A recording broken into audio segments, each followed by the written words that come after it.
하나님의 말씀은 출애굽기 2장 1절에서 3절 말씀입니다. 레위 가족 중 한 사람이 가서 레위 여자에게 장가들어 그 여자가 임신하여 아들을 낳으니 그가 잘생긴 것을 보고 3달 동안 그를 숨겼으나 더 숨길 수 없게 되매 그를 위하여 갈대 상자를 가져다가 역청과 나무 진을 칠하고 아기를 거기 담아 나일 강가 갈대 사이에 두고. 아멘. 일제강점기시절에 윤극영 선생님이 지은 작곡한 우리나라 최초의 동요라고 하죠. 많이 부르셨죠? 네, 기억나시죠? 일제강점기 때 우리나라 아이들이 일본 가요를 부르고 일본 동요를 부르는 거예요. 그래서 우리 아이들이 부를 수 있는 동요를 만들어야겠다. 그러면서 이제 한평생 그렇게 이 어린이 동요를 짓는데 자신의 삶을 바쳤다고 그러죠. 돛대도 없고 삿대도 없는데 가기도 잘도 가는구나. 돛대도 삿대도 없으니까 바람 부는 대로 물결 이는 대로 간다라는 거잖아요. 우리나라가 나라를 운영할 돛대도 삿대도 없는 그때 달은 변함없이 서쪽을 향해서 계속 가는 것처럼 이 나라는 어떤 힘도 능력도 없지만 목적을 향해 갈 것이다. 어떤 힘도 능력도 돛대도 삿대도 없는 배 같은 이 나라가 그 목적지를 향해 결국은 갈 것이다라는 그 소망을 품은 노래거든요. 돛대도 삿대도 없지만 그래서 물결 일고 바람 이는 대로 가는 그 배, 성경에도 등장해요. 뭐가 있을까요? 어떤 배가 그럴까요? 노아의 방주가 그래요. 돛대도 삿대도 없어요. 그건 무슨 말이에요? 이제 하나님께서 바람을 일으키시고 물결이 이끄시는 대로 우리는 가겠다라는 걸 의미하죠. 히브리어로 노아의 방주를 테바라고 부르는데 유일하게 이 테바가 쓰인 또 하나의 단어가 있어요. 딱 두 군데 쓰이거든요. 방주하고 오늘 본문에 등장하는 갈대상자예요. 번역을 갈대상자라고 번역을 할 뿐이지 동일한 언어로는 방주란 말이에요. 그래서 역청과 송진을 칠해서 방수하고 코팅을 해서 이 배를 띄운 것처럼 갈대상자 역시 동일하게 그렇게 띄운 걸 저희가 알 수 있는 거죠. 역시 갈대상자도 돛대도 삿대도 없어요. 그냥 나일강이 움직이는 대로 바람이 부는 대로 그렇게 맡겼다. 하나님의 구원 속에 우리를 던져 놓았다라는 걸 의미하는 거죠. 이 방주를 노아가 짓는데 땀과 눈물로 지었을 거 아니겠어요? 그런데 오늘의 갈대상자는 한 여인의 눈물로 이렇게 짓고 있는 걸 저희가 보게 되는데요. 오늘 다음 세대 친구들하고 저희가 본문이 계속 같잖아요. 그래서 다음 세대 친구들하고 같이 나눴던 영상 중에 하나를 저희도 같이 보면서 어떤 마음으로 이렇게 갈대상자를 짓게 됐는지 한번 같이 볼 거예요. 그러던 어느 날 요게벳이 아기를 갖게 되었습니다. 가족들 모두 남자아이일까봐 크게 걱정했습니다. 시간이 지나 요게벳은 잘생긴 아들을 낳고 말았습니다. 요게벳은 차마 생글생글 웃고 있는 아기를 죽일 수 없었습니다. 그래서 그녀는 애절하게 이야기했습니다. 우리 아이를 강물에 버린다니요. 어떻게 그럴 수 있어요? 여보, 나라고 아이를 죽이고 싶겠소? 그런 아기가 있는 것이 들키면 미리암과 아론도 어떻게 될지 모르지 않소?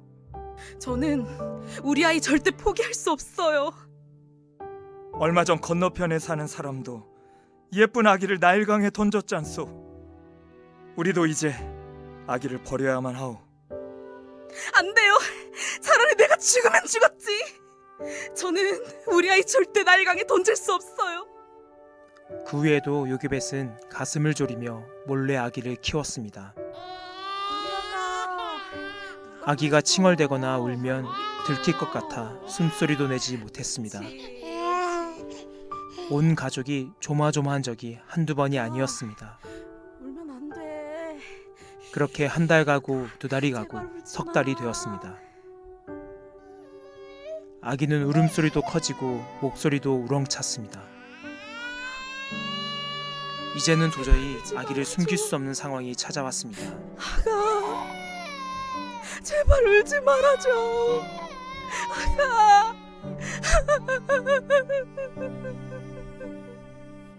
이제 요게벳은 아기를 어떻게 해야 할까요?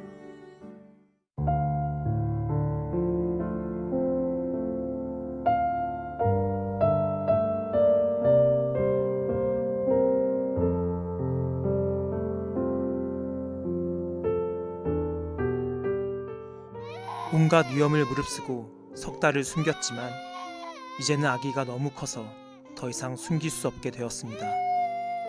요게벳은 더 이상 아기를 지켜줄 수 없었습니다. 요게벳은 아므람에게 체념한 듯 이야기했습니다. 여보, 다 내 욕심이었나 봐.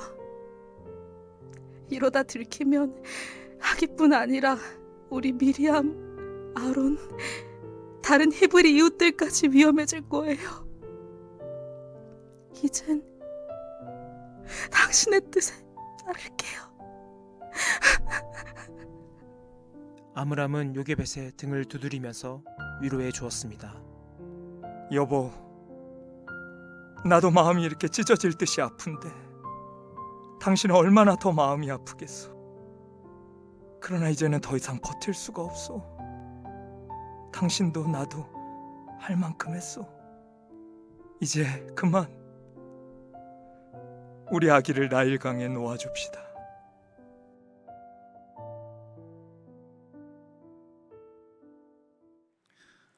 요게벳이 가장 슬퍼했을 때는 언제였을 것 같으세요? 갈대 상자를 만들었을 때일까요? 그럴 수 있겠죠. 물에 띄웠을 때였을까요? 아니면 집으로 돌아왔을 때였을까요? 아이의 울음소리를 뒤로하고.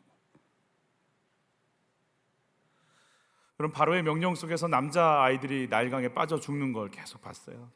얼마나 아들 안 낳기를 원했을까요? 제발 제발 딸만. 아들이 낳는 순간 그 집에 얼마나 그 비통함이 있을까요?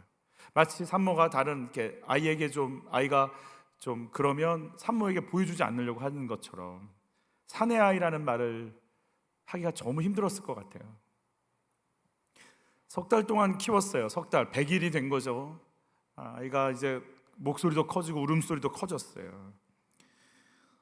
어떻게 될까요? 아이를 놓고 집에 돌아온 요게벳은 어떤 마음을 가졌을 것 같으세요? 잊자, 나타가 유산했다고 생각하자, 이랬을 것 같으세요? 그랬을 수도 있을 것 같아요. 아니면 하나님 제발 이 기억 좀 지워달라고. 아니면 내가 이 아이 키울 수 있지만, 이 아이 목숨 걸고 키울 수 있지만 누가 위험해지는 거예요? 아론과 미리암이 위험해지고 자기 식구들이, 자기 동네가 다 아마 위험해질 수도 있는 거 아니겠어요? 그 아이, 엄마가 아이를 물속에 그냥 던져놓고 이렇게 온다라는 게 과연 그게 가능할까요? 엄마 마음이 그게 허락이 될까요? 그러면 엄마는 그거 허락 안 돼요. 아까 표현에 죽으면 죽었지라는 표현 쓰는데 죽으면 죽었지 못해요. 그건 못해요. 그런데 다른 아이들을 살려내야 된다는 생각 때문에 이렇게 이 길을 선택한 거예요. 도대체 모세를 다른 가정들은 다 다른 아이들, 사내 아이가 태어나면 나일강에 바로 버렸을 것 같은데 왜 모세의 엄마 아빠는 석 달 동안이나 이 아이를 숨겨서 키울 마음이 있었을까요? 우리 같이 한번 읽어보죠. 영적 보호막으로의 역할을 감당합니다. 같이 읽습니다. 믿음으로 모세가 낳았을 때에 그 부모가 아름다운 아이임을 보고 석 달 동안 숨겨 왕의 명령을 무서워하지 아니하였으며 그랬어요. 여러분, 히브리서에서는 그 아이가 어떤 걸 봤대요? 아름답다라고 되어 있거든요. 아름답다. 출애굽기 다시 한번 볼게요. 같이 읽죠. 그 여자가 임신하여 아들을 낳으니 그가 잘생긴 것을 보고 석 달 동안 그를 숨겼으나 그랬어요. 그러니까 여러분, 이렇게 어른이건 애건 할 것 없이 뭐 해야 돼요? 일단 그건 혹시 잘생기면 안 와도 된다라는 말을 할까봐 그냥 신구약에 박아놓은 거 아니겠어요? 아름답든지 잘생기든지. 아멘? 잘생겼다라는 말, 여러분 아이가 태어나면 아름답고 잘생겼나요? 저도 아이 사진 3개 있거든요. 막 태어나서 얼마 안 돼, 하루 이틀 3일 지난 사진들 다 있거든요. 막 태어난 아이들 어때요? 예뻐요? 딱 내 아이만 이뻐요. 다른 아이들 사진 보여주면 이걸 왜 보여주나 이런 마음이 든단 말이에요. 그냥 그래요. 그냥 뻘게 가지고 이렇게 사실 이렇게 그렇게 보이는데 왜 그렇게 이렇게 이뻐 보였을까요? 할머니 할아버지들은 손주 이쁘죠. 딱 엄마 아빠 할머니 할아버지까지예요. 그 다음 아니에요. 근데 여기서 좋다, 예쁘다, 잘생겼다 이라는 뜻이 히브리어로 토부라고 하는 뜻이에요. 토부라고 하는 뜻이 언제 쓰였냐면 하나님이 천지를 창조하신 다음에 만물을 창조하시고 나서 했던 말이 보시기에 심히 좋았더라가 토부예요. 좋다. 산과 들과 바다와 새와 공중에 나는 모든 거, 땅에 기는 모든 거, 육축과 식물들, 너무 좋다 할 때 토부하다라고 단어를 쓰는 거예요. 여러분 그 어린아이를 보면서 요게벳과 아므람이 무슨 마음이 들었냐면 모세의 부모가 이거 하나님이 만든 아이구나, 이게 느껴지는 거예요. 여러분 꼬맹이, 정말 막 태어난 꼬맹이 여러분 어때요? 그 손 이렇게 꼼지락꼼지락 하는 거, 가끔씩이라도 이 녀석이 자다가 하품이라도 할란지 하면 입이 이렇게 벌어지는 거 보면 얘도 사람이야 이러고, 걔는 실수겠죠. 입꼬리가 살짝 올라가서 웃는 것처럼 보이면 얘 웃었다고 난리가 나는 거 아니겠어요? 그 어른들이, 할머니, 할아버지, 고모, 이모, 삼촌, 엄마, 아빠가 그 아무 힘도 쓸 수 없는 어린아이 앞에서 뭘 보는 거예요? 하나님이 이 아이를 창조했고, 이 하나님이 이 아이를 이렇게 아름답게, 어머머머 이 작은 손 보여? 어머머 이 입술 봐봐, 이 이마 봐봐, 이 귀 봐봐 이러면서 그냥 하나님의 창조를 막 느끼는 거 아니에요? 온몸으로 느끼는 거 아니에요? 감탄하는 거 아니에요? 여러분 모세의 부모가 모세를 보면서 감탄하는 거예요. 하나님이 지었어. 하나님의 창조가 막 꽉 집약되어 있는 그 영혼을 보는데 이걸 어떻게 나일강에 던져요? 죽으면 죽었지 못해. 이건 엄마가 외치기 시작하는 거예요. 안 된다라는 거예요. 안 된다라는 거예요. 마치 하나님 두려워했던 산파들의 모습과도 같아요. 하나님이 태어나게 했는데 어떻게 이 아이들을 우리가 엎어놓을 수 있어? 안 돼. 그건 아니야 라고 얘기했던 것처럼. 그래서 이 아이를 어떻게 하면 책임질 수 있을까 고민하고 갈등하는 거죠. 몸부림치는 거예요. 그러면서 하나님께 한 가지의 아이디어를 따와요. 같이 한번 읽을게요. 그 여자가 임신하여 아들을 낳으니 그가 잘생긴 것을 보고 3달 동안 그를 숨겼으나 더 숨길 수 없게 되매 그를 위하여 갈대 상자를 가져다가 역청과 나무 진을 칠하고 아기를 거기 담아 나일강과 갈대 사이에 두고 그랬어요. 아이를 보호하기 위해서 갈대 상자를 만든 거예요. 역청을 발랐고 나무진을 칠했다. 이거 좀 방주랑 같은 얘기를 하는 거죠. 여러분 포기하지 않고 영적인 보호막이 되는 일을 부모가 감당하는 겁니다. 우리에게도 그런 은혜가 있기를 예수 이름으로 축복합니다. 새롭게 하소서에서 제가 간증 하나를 들었는데 엄마가 집에서 마지막 숨을 몰아쉬고 그 장치들을 다 집에 설치하고 숨을 쉬면서 그 친구가 그러더라고요. 자기는 이렇게 뛰는 맥박, 뛰는 이 소리를 너무 이렇게 예민하게 듣는다라는 거예요. 왜냐하면 이게 뚜 하는 순간 큰일이 나니까 달려들어서 전부 다시 엄마를 인공호흡 시키고 막 그 조치를 취하는 그 경험이 있는 거죠. 그렇게 엄마를 계속 모시다가 이 친구가 스트레스를 받고 쉬고 싶고 도망가고 싶은 그런 마음에 여행을 떠납니다. 잠시 부모님 가족들에게 맡기고 아들인데, 근데 이 친구가 미국을 가서 여행을 하는 도중에 어딜 가버렸냐면 라스베가스에 들어가는 거예요. 그래서 뭔가 잊어버리려고 그냥 가벼운 마음으로 좀 이렇게 정신 이렇게 회복 이렇게 좀 다른 거에 좀 푹 빠져보고 싶어서 그냥 재미삼아 도박을 한번 해봤는데 문제는 이게 도박이 잘 되는 거예요. 하고 또 벌고 잃었다가 다시 벌고 나중엔 청년인데요. 얼마까지 빚을 지냐면 7억까지 빚을 지더라고요. 여러분 7억 정도의 빚을 그러니까 얼마나 끌어모았다가 다시 채웠다가 여기 했다가 또 끌어모았다가 반복했겠어요? 그런데 집에서 한국에서 전화가 오는 거예요. 아버지의 전화예요. 도박하고 있는데 전화를 받았어요. 아버지, 너 어디야? 저 여행 중이죠. 어디냐니까. 여행이요. 너 도박하니? 얼마나 놀랬겠어요. 여기 아빠 아는 사람 있나? 나를 알고 아빠를 알고 우리 가족을 아는 사람 있나를 막 얼마나 두림거리고 찾았겠어요. 알고 보니까 그 엄마가 목숨이 이렇게 위태위태하시는 그 엄마가요, 아들을 위해 기도하는데 엄마 꿈에요 아들이 도박하는 걸 보여주는 거예요. 멈추라고, 멈추게 해야 된다고. 온 가족이 엄마가 누구 위해 기도해야 돼, 누구 지금 도박하고 있나 봐 이러고 기도가 들어간 거예요. 이 친구가 결국은 도박에서 나오면서 엄마가 이제 돌아가셨지만 새로운 삶을 시작하는 그 간증을 나누더라고요. 여러분, 영적인 보호막이 되셔야 돼요. 내 아들 내 딸 지켜낼 수 있도록 하나님께서 여러분에게 영감을 주실 것이고 기도할 수 있는 능력을 주실 거예요. 특히 여자들에겐 촉이 있잖아요. 어디가 땄어? 촉이 있어요. 여러분, 이상한 데 쓰지 마시고 정말 내가 기도해야 되나 보다, 이거 기도해야 될 것 같아, 하나님께 엎드려야 될 것 같아, 부르신단 말이에요. 이 아이 어떻게, 하나님 이 아이 어떻게 해요? 난 못 벌어요. 죽어도 못 벌어요. 하나님이요, 엄마 요게벳에게 노아도 노아의 방주를 지으라고 하나님이 식양대로 보여주셔서 식양대로 지었다고 하는 것처럼 갈대상자를 보여주셨을 거라고요. 갈대상자를 보여주시면서 이렇게 해서 네 아이를 좀 보호해봐. 그러면서 하나님께서 그 가슴에, 그 영혼에 그걸 집어넣어 주셨을 거예요. 그래.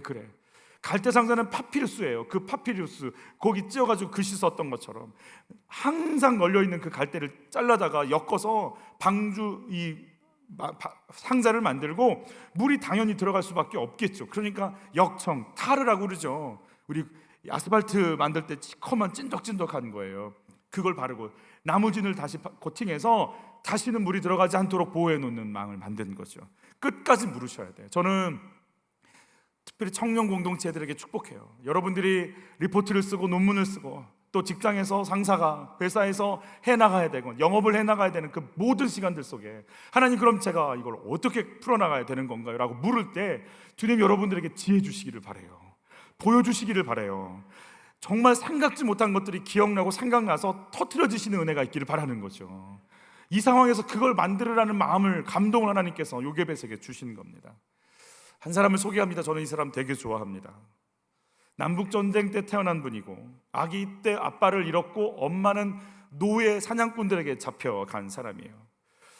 아이만 남았어요. 그래서 이 아이는 언제 태어났는지도 잘 모르고 단지 그 집 주인이 이 아이를 거둬들였는데 이름도 없어요. 그러니까 그 이름도 없는 아이를 어떻게 이름을 지을까 해서 자기 이름 하나, 그 당시 미국의 대통령 이름 하나, 그래서 지어준 이름이 조지 워싱턴 카버라고 하는 사람이에요. 우리는 땅콩 박사라고 이제 알려져 있는 분이죠. 그는 흑인 최초의 농학 박사로 활동을 합니다. 그가 있던 남부는 목화 지배로 늘 풍성했고 그 목화의 노동력 때문에 남북전쟁이 일어난 거잖아요. 근데 이 목화의 특징 중에 하나가 뭐냐면 인삼처럼 땅에 있는 모든 지력을 다 뺏어가는 게 있어요. 그래서 인삼도요 3년 하고 나면 어때요? 옮겨가잖아요. 이렇게 옮겨가거든요. 그런데 목화도 그래요. 땅을 다 뺏어 먹는 거예요. 그래서 그렇게 황폐화된 땅에 뭐가 들어가야 되냐면 어느 곳에서나 잘 자랄 수 있는 뿌리옥 박테리아가 있는 이 콩을 심으라고 알려줍니다. 그래서 남부에 있는 많은 농가들이 이 조지 워싱턴 카버의 의견을 받아들여서 곳곳에 땅콩을 심습니다. 너무 잘 되는 거예요. 왜냐하면 다른 거 필요 없어요. 땅콩은 그래서 논밭에도 심고 아무데나 막 심어요. 막 자랄 수 있으니까. 땅콩이 너무너무 수확이 많아졌는데 문제는 너무 많아졌다는 거예요. 이 턱이 아파 먹을 수가 없어요. 먹어도 끝이 없어. 쌓여가지고 이렇게 많은 땅콩을 어떻게 하냐고 농부들이 묻기 시작하는데 농가들이 자기는 너무 미안한 거예요. 이제 그 다음 거를 얘기를 못 해주는 거예요. 그래서 이 친구가 자기 탓이라 생각하고 고민하면서 늘 주님과 대화했던 숲으로 들어가서 주님과 교제합니다. 이렇게 묻습니다. 하나님, 인생이 뭐예요? 주님이 말씀해 주시죠. 질문이 너무 크다. 그럼 사람이 뭐예요? 맞는 질문 좀 해라. 세 번째 묻습니다. 땅콩은 왜 만드셨어요? 주님이 응답을 주시죠. 실험실로 들어가. 여러분, 조지 워싱턴 카버 박사가 실험실로 들어가서 땅콩 물감, 땅콩 버터, 땅콩, 우리가 먹고 있는 땅콩 버터가 여기서 나와요. 300가지의 발명품들이 등장합니다.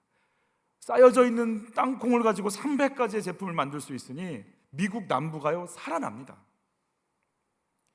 남북전쟁 이후의 시절이니까 얼마나 흑백 갈등이 심합니까? 그런데 미국 전 지역에 이 조지 워싱턴 카버의 이름으로 세워진 학교만 18개라고 그래요.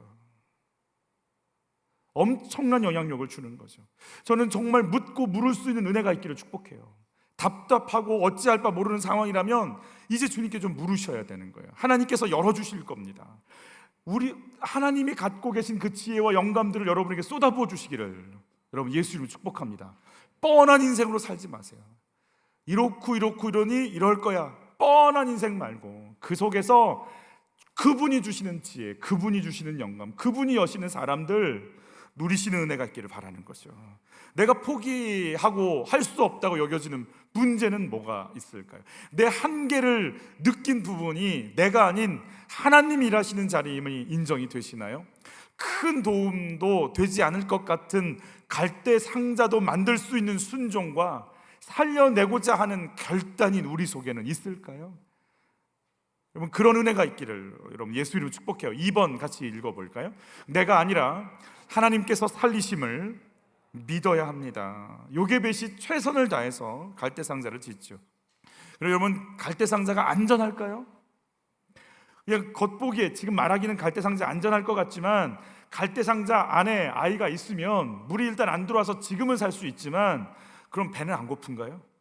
하루에 몇 번씩 엄마 모유를 먹어야 되는 아이가 그 갈대상자에서는 배가 안 고프냔 말이에요. 그럼 아이의 배설물은 자동적으로 정리가 되나요? 나일강의 그 유명한 악어는 가만히 있나요? 나일강에 있는 어부들은 이게 뭐야 하고 툭 던져버리고 그 울고 있는 아이면 그냥 물에 빠지지 않겠어요? 갈대상자가 그 아이를 보호할 것 같지만 정말 갈대상자가 그 아이를 보호하냔 말이에요. 아니거든요. 갈대상자를 지으라고 하시는 하나님이 그 아이를 살려주셔야 되거든요. 여러분, 내 한계를 경험하는 거예요. 우리가 할 수 있는 건 갈대상자, 그냥 널려있는 갈대 뜯어서 잘라서 엮어서 칠해서 띄워놓는 정도 수준이 우리가 하는 거죠. 그러나 그 아이의 일생을 삶을 여시고 그 아이를 통해 구속사를 여실 분은 하나님이시라고 얘기하시는 거예요. 그래서 우리는 한계를 맞이할 수밖에 없는 인생이에요. 여러분, 예수님 잡히실 때 베드로가 예수님께 이렇게 말합니다. 너희들이 다 나를 버릴 거다. 그래서 베드로가 이렇게 얘기하죠. 같이 읽습니다. 베드로가 여짜오되 다 버릴지라도 나는 그리하지 않겠나이다. 베드로는 이런 확신이 있어요. 담대함이 있어요. 11제자보다 내가 제일 뛰어나다. 다 버려도 나는 따라간다. 그럴 열망이 있어요. 그런 소망이 있고 자신감이 있었어요. 그런데 예수님께 제자들이 그랬잖아요. 오른편 왼편 좀 앉혀주세요. 그래서 베드로가 그 얘기 듣고 제일 화가 났을지도 모르겠어요. 지들이 뭔데 어디서 감히 나보다 더 뛰어나려고 그래? 아주 그냥 우습게 여겼을지도 모르겠어요. 그런데 예수님이 베드로에게 이렇게 얘기하시죠. 너 다 굴기 전에 3번 부인할 거야. 말씀하신 대로 몇 시간 뒤에 부인뿐만이 아니라 저주까지 하면서 부인하죠. 얼마나 좌절이 되겠어요? 여러분, 이게 나야? 나 예수님 따라갈 수 있다고 큰 소리 쳤는데, 나 진짜 예수님 따라갈 수 있었는데, 나 아버지 집 두고 금을 버리고 배 버리고 좋은 직업 다 두고 예수님 따라갈 때 진짜 예수님이면 다 될 거라고 소망하면서 갔는데 이게 진짜 다야? 라고 그 절망이 오지 않았겠냔 말이에요. 나 자신에 대해서 어떤 마음이 들었을까요? 왜 이 모양이지? 이상하다. 난 진짜 뜨거웠는데, 열정이 있었는데, 최선을 다했는데, 주님 이르면 놓치지 않고 달려가고 싶었는데 왜 이렇지? 이런 베드로에게 주님이 물으시죠. 부활하신 주님이, 시몬의 아들, 너 나 사랑하냐? 너 나 사랑하냐?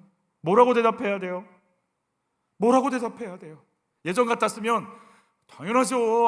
얘네들하고는 차원이 다릅니다. 저는 이러고 막 외쳐야 될 거 아니겠어요? 뭐라고 얘기하는지 한번 같이 읽어보죠.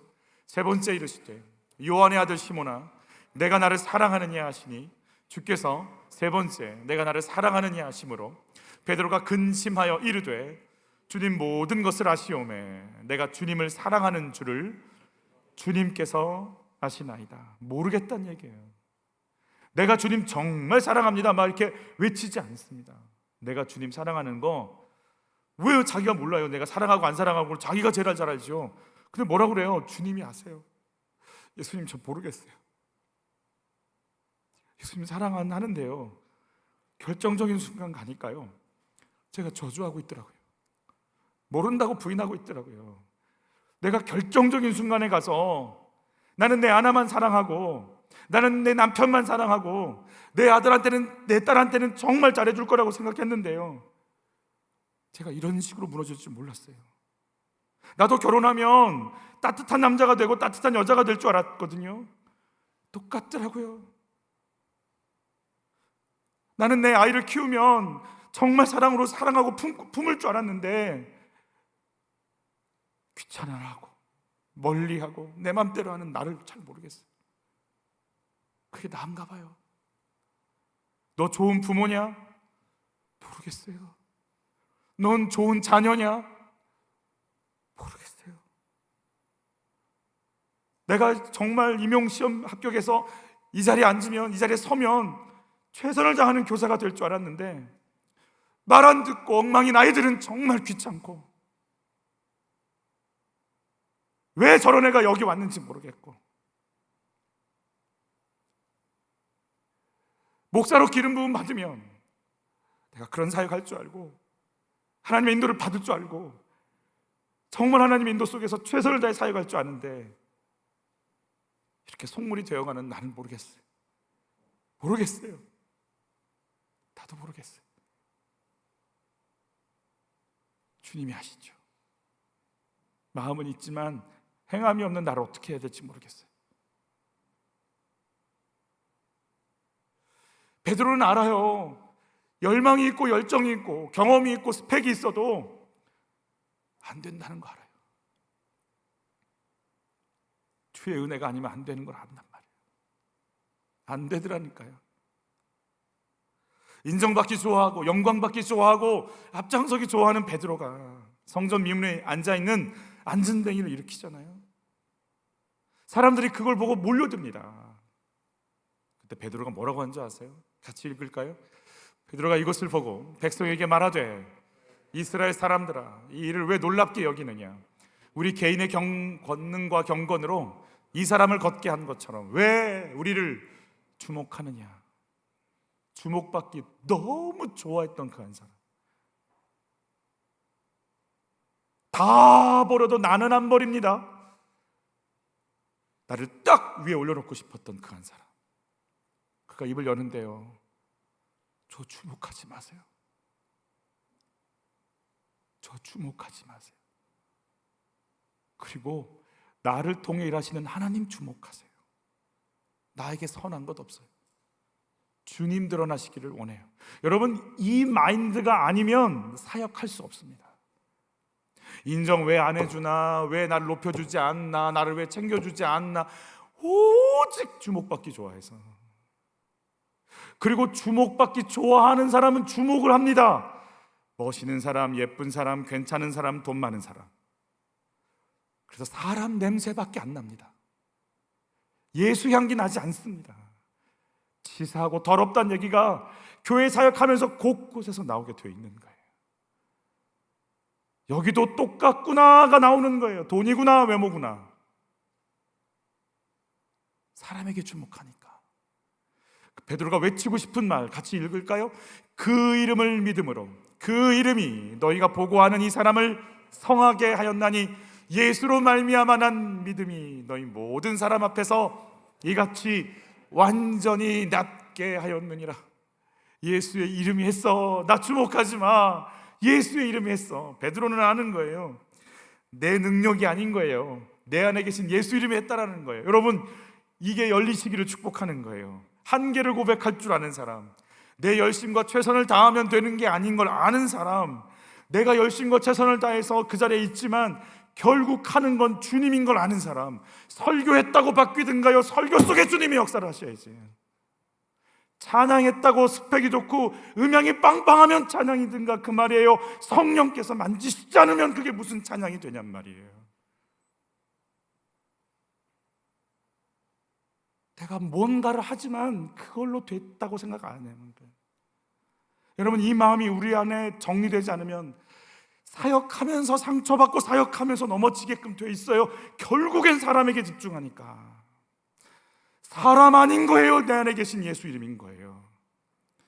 베드로가 이거 깨닫는 거야. 내 한계를 느끼면서 내게 선한 게 없다.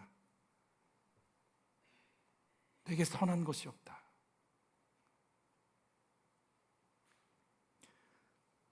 주의 은혜, 주의 만지심이 아니면 살아날 수 없다. 홍해 앞에선 이스라엘 백성들이 뭐라고 고백하고, 홍해 앞에서 모세가 뭐라고 얘기하고, 홍해 앞에서 하나님이 뭐라고 얘기하시는지 그 철저한 한계. 뒤에서는 애국 군대가 죽이려고 쫓아오고, 앞에서는 홍해가 깔려 있는 이 상황에 있는 절대절명의 위기에서 이들이 뭐라고 얘기를 하는지 우리 같이 한번 읽어볼게요. 그들이 또 모세에게 이르되 애굽에 매장지가 없어서 당신이 우리를 이끌어내어 이 광야에서 죽게 하느냐? 어찌하여 당신이 우리를 애굽에서 이끌어내어 우리에게 이같이 하느냐? 우리가 애굽에서 당신에게 이른 말이 이것이 아니냐? 이르기를 우리를 내버려 두라. 우리가 애굽 사람을 섬길 것이라 하지 아니하더냐? 애굽 사람을 섬기는 것이 광야에서 죽는 것보다 낫겠노라. 죽음을 맞이하고 있는 이 사람들. 그런데 모세가 뭐라고 얘기할까요? 같이 읽습니다. 모세가 백성에게 이르되 너희는 두려워하지 말고 가만히 서서 여호와께서 오늘 너희를 위하여 행하시는 구원을 보라. 너희가 오늘 본 애굽 사람을 영원히 다시 보지 아니하리라. 여호와께서 너희를 위하여 싸우시리니 너희는 가만히 있을지니라. 하나님이 하실 거야. 너희가 아니야. 가만히 있으면요, 애국 군대가 와서 나를 밟으라고요. 전차 부대가 도망가서 홍해에 빠지셔서 허우적거리다 죽으라고요. 뭘 어떻게 하라는 얘기입니까? 라고 얘기하는 그런 마음이 막 올라오는 그들에게 하나님 뭐라고 모세에게 말씀하시는지 같이 읽습니다. 여호와께서 모세에게 이르시되 너는 어찌하여 내게 부르짖느냐? 이스라엘 자손에게 명령하여 앞으로 나아가게 하고 지팡이를 들고 손을 바다 위로 내밀어 이것이 갈라지게 하라. 이스라엘 자손이 바다 가운데서 마른 땅으로 행하니라. 우리가 하는 건 이 정도예요. 지팡이 들고 가르치는 거. 그 다음은 주님이 하세요. 내가 지팡이를 들고 아무리 가르친다고 무슨 일이 벌어져요? 근데 그 다음 주님이 살려요. 갈대 상자 만들 거예요. 그러나 갈대 상자 만들라 명하신 주님이 살릴 거예요. 요게베스는 아는 거죠. 내 셋째 아들 갈대 상자 짓도록 영감 주신 그 하나님이 내 아이를 살리셨다면 내 아이를 향한 하나님 계획이 있을 것이다. 우리 다음 편에 또 그게 연결되겠지만, 여러분 계산이 좀 되세요. 네덜란드의 한국인 자매가 한 교회 목사님께 보낸 편지가 유튜브에 돌아다니더라고요. 네덜란드는 94년도에 이제 이렇게 차별금지법이 통과가 됐잖아요. 학교에서 계속 중학교 되면 가르치는 거예요. 성 결정할 수 있는 권한이 너희들에게 있다. 생물학적 성 말고 너희가 추구하고 있는 성도요, 우리가 알고 있는 남자 여자 말고요, 훨씬 많아요. 그 중에 하나를 네가 선택할 수 있는 권한이 너희들에게 있다를 중학교 때부터 들어가지고 고1이 되면 자기들이 성을 결정하는데요, 자기 학교 안에 있는 사람들의 50%가 성을 바꾼대요. 네덜란드예요. 여러분, 네덜란드는요, 유럽에서요 가장 빨리 교회가 없어지는 나라예요.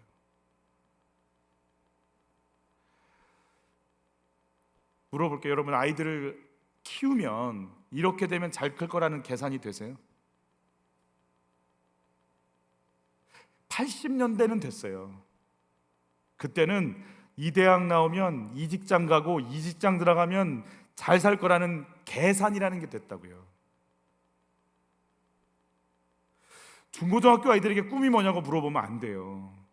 제가 알기로는 안 돼요. 전교 몇 등 안에 드는 아이들 외에는 꿈을 가지면 안 된다라고 본인들 스스로 생각해요. 꿈 얘기 이런 거 하면 안 되는 거예요. 생각 안 합니다, 아예. 아이들 교육에 대해서 계산이 되세요?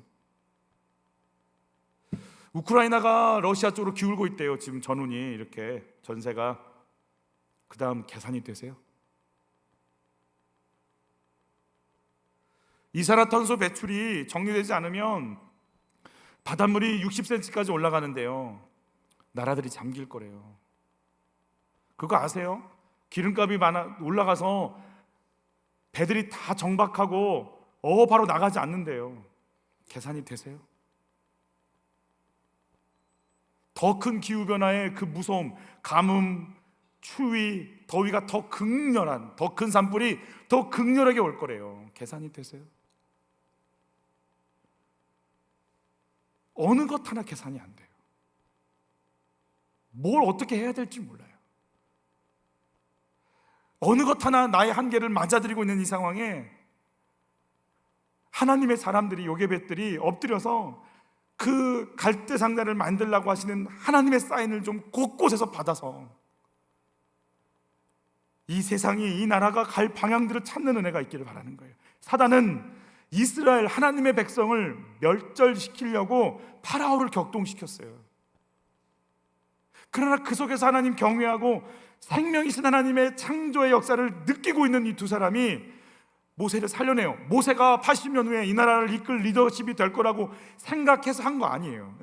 이건 아니잖아 라고 하면서 그냥 끄집어낸 거예요. 신앙 양심에. 여러분, 우리에게 주어진 아이들 살려내야 돼요. 어떻게 하나님께서 역사하실진 아무도 몰라요. 저희 중등부 이제 교사들하고 좀 잠깐 얘기하면서 잠깐 찍었던 영상인데 글쎄 혹시 오늘 도움이 될까 봐 짤막하게 토막만 내서 잠깐 볼 거거든요. 같이 한번 보겠습니다.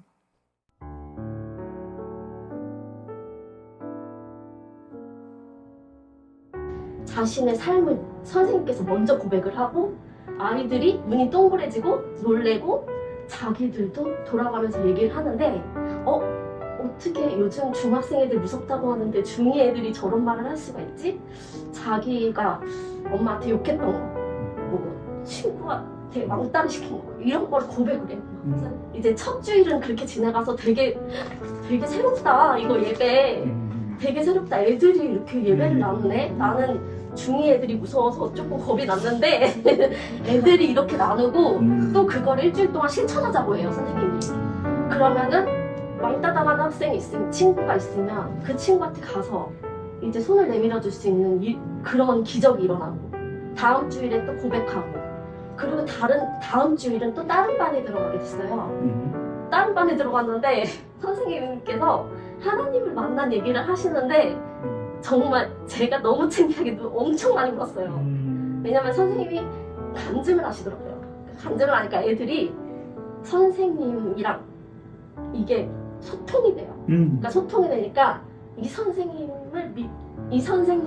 만난 하나님을 믿게 되는 그런 눈빛을 제가 봤어요. 그래서 이거는 중등부 예배 가운데는 큐인 예배가 정말 잘 되고 있구나. 그래서 저도 이제 중등부 들어가자마자 한 달 후에 담임이 됐어요, 제가. 그날 처음에 제가 2명을 맡았는데 지금 7, 8명이 나와요. 근데 그 아이들이랑 큐인 예배를 하면서 제가 매일 울어요, 매주. 근데 좀 창피하긴 한데 애들이 되게 무뚝뚝하고 터치하는 것도 싫어해요, 여학생들이. 근데 저한테 이제 다가오더라고요. 선생님, 저 이럴 때 좀 무서웠어요. 근데 기도해주세요, 이렇게. 그리고 아이들이 말씀 안에서 막 변화되는 모습을 보니까 이게 나눔이 너무 중요하구나. 그래서 제가 간단히 말하자면 이 큐인 예배가 서로가 마음을 나눌 수 있고 그 가운데 우리 사랑하시는 하나님을 붙잡을 수 있어서 너무 좋은 것 같아요. 저희 교회가 잘한다 이런 걸 얘기하려는 게 아니라 매주일마다 저희가 갈대 상자를 치워야 된다라는 소망이 있는 거예요. 영적인 전쟁하듯 해요. 살려내야 되니까.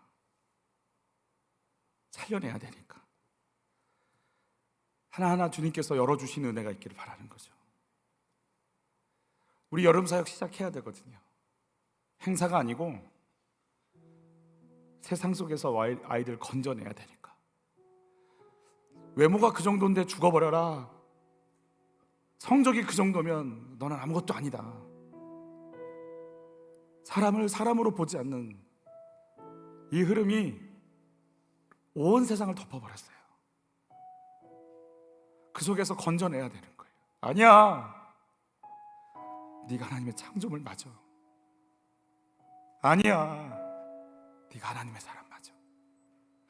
우리는 기껏 갈 대로 얼키설키 상자 하나 지어놓을 거지만 그 아이를 잡고 그 아이를 향한 계획을 펼치실 하나님이, 그 역사를 시작하시는 스타트가 여러분 사역이 되기를 바라는 거예요.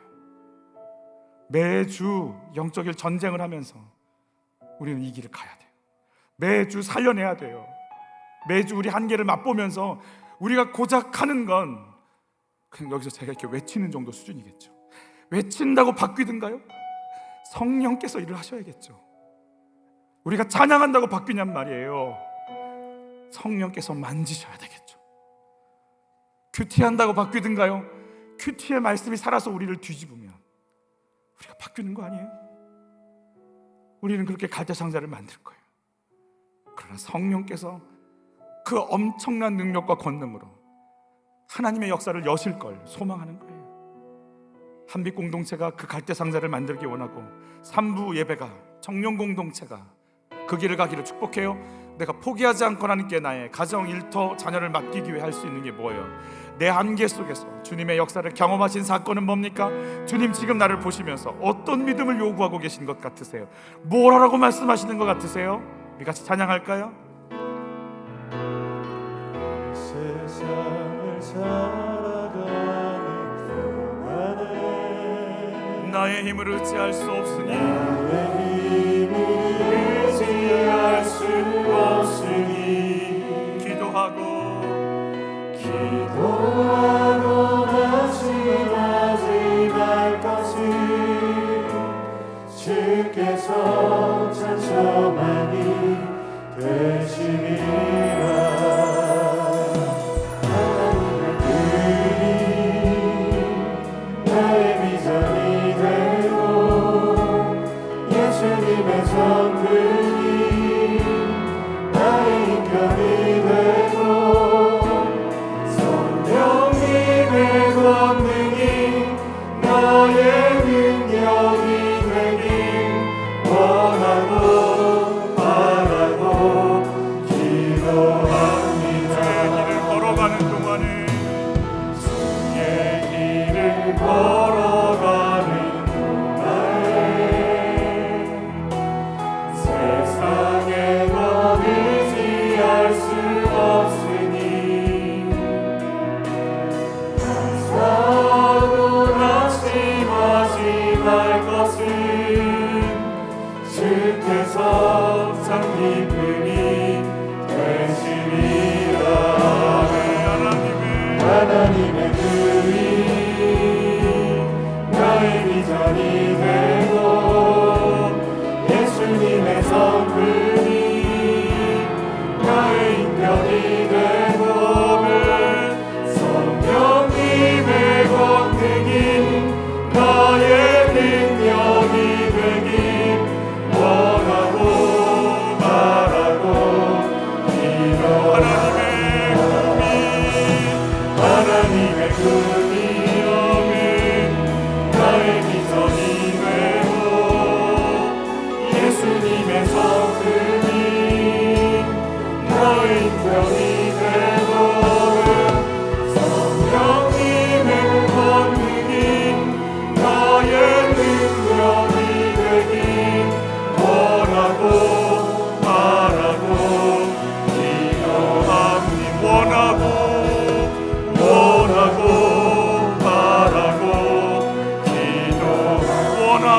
바라고 원하고 바라고 기도합니다.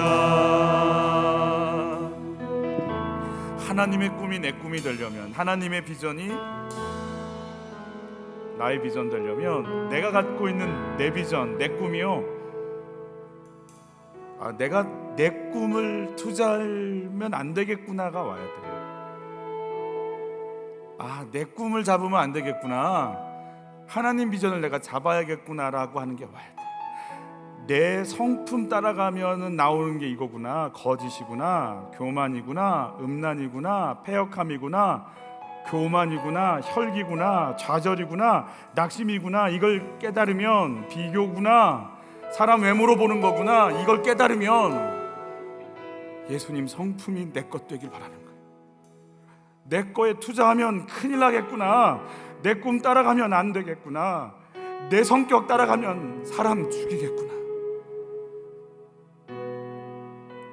사람을 돈으로 알겠구나, 쾌락의 도구로 알겠구나, 이거 아니구나. 그 한계, 그 절망, 그 뛰어넘을 수 없는 무너짐을 경험해야 돼요.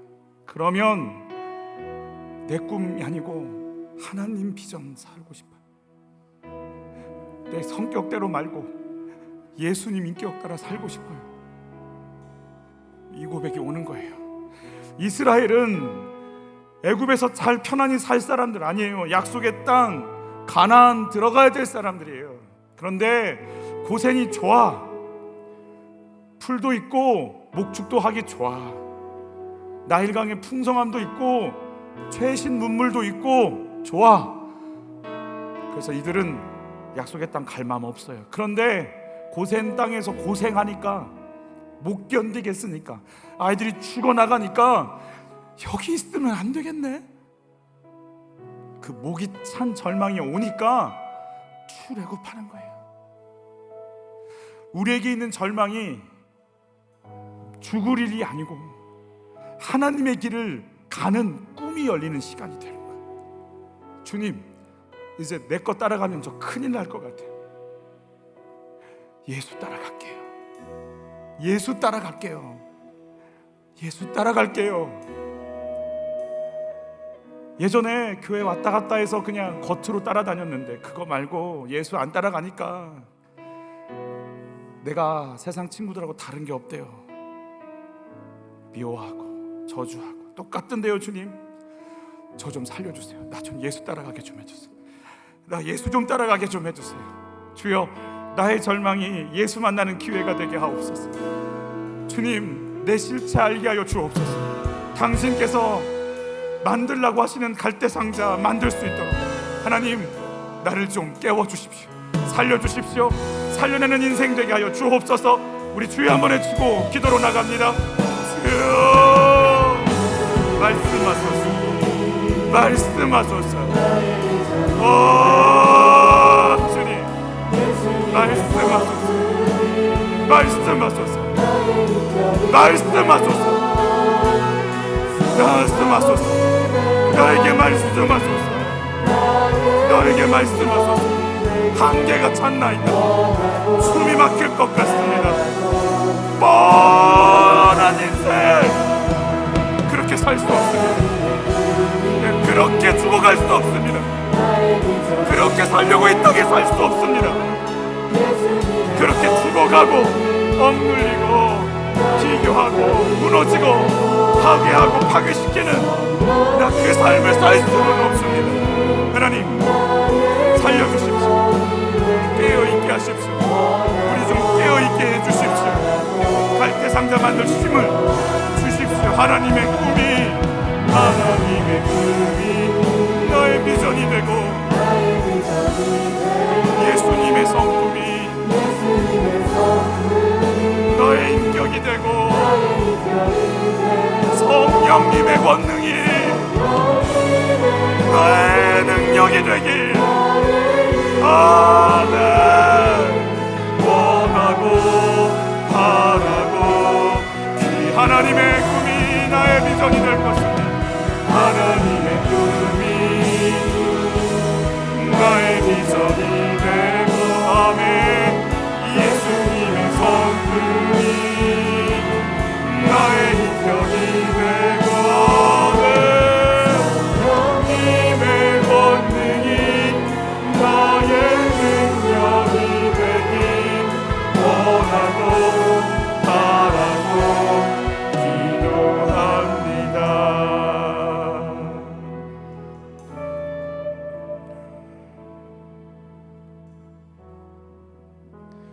하나님, 자유하게 해주세요.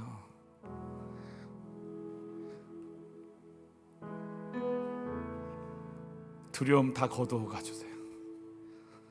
미움으로 똘똘 뭉쳐있는 내 마음 좀 만져주세요. 시기와 질투 위에 다른 거 생각하지 못하는 나 좀 건져주세요.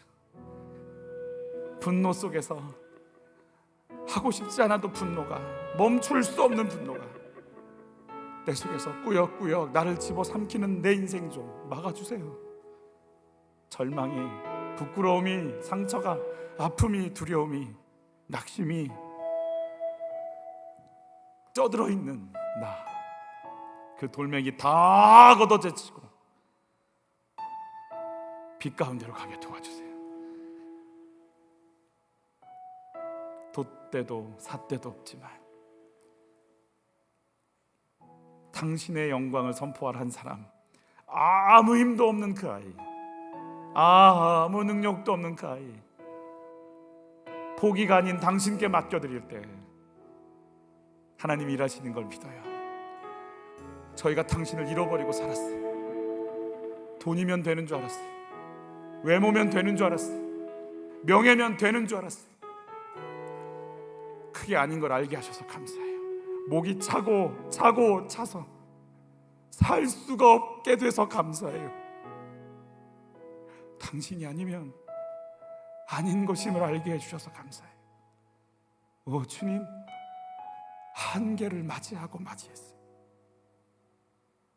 그래서 감사해요. 당신이 아니면 안 되는 인생이어서 감사해요. 하나님, 어떻게 여실까요? 당신께서 이 갈대 상자에 있는 어린아이를 어떻게 하실까요? 어디로 흘러갈까요? 어떻게 하면 좋을까요? 당신의 꿈을 품은 아이로, 당신의 소망을 품은 아이로 살려주세요. 이 아이가 어떻게 커나갈지 온 몸과 마음과 영혼으로 알게 해주세요. 하나님 사랑해요. 여기 있는 한 분 한 분들 그렇게 만져주세요. 내가 인도하리라, 내가 거두리라, 내가 품으리라. 너의 아이라고 말하지 말라. 네 것처럼 말하지 말라. 내 것이라고, 내가 키운다고, 내 거라고. 당신의 아이 모세 당신 품에 두었나이다. 만지소서, 만져 주옵소서. 귀한 예물을 드립니다. 받아주시고 이 예물을 통해 죽어가는 영혼들 살려낼 수 있도록 제발 갈대 상나를 만들 지혜를, 영감을, 은혜를, 능력을 우리 다음 세대 위에, 청년 공동체 위에, 여기 모이신 한 분 한 분들 위해 부어주시옵소서. 삶의 질서 속에 뜨겁게 살아가고 경쟁할 수밖에 없고 눈치 볼 수밖에 없고 땀 흘리며 먹고 살 수밖에 없는 삶의 현장 속에 지혜를 주옵소서. 하늘의 영감을 부어 주옵소서. 우리를 만나 주옵소서. 예수님의 이름으로 기도하옵나이다. 아멘. 놀띠날 여름 성경 여름 사역의 어떤 캐치플레이어입니다. 놀아보자, 뛰어보자, 날아보자. 내일을 향해 갇혀있던 아이들 다 풀어제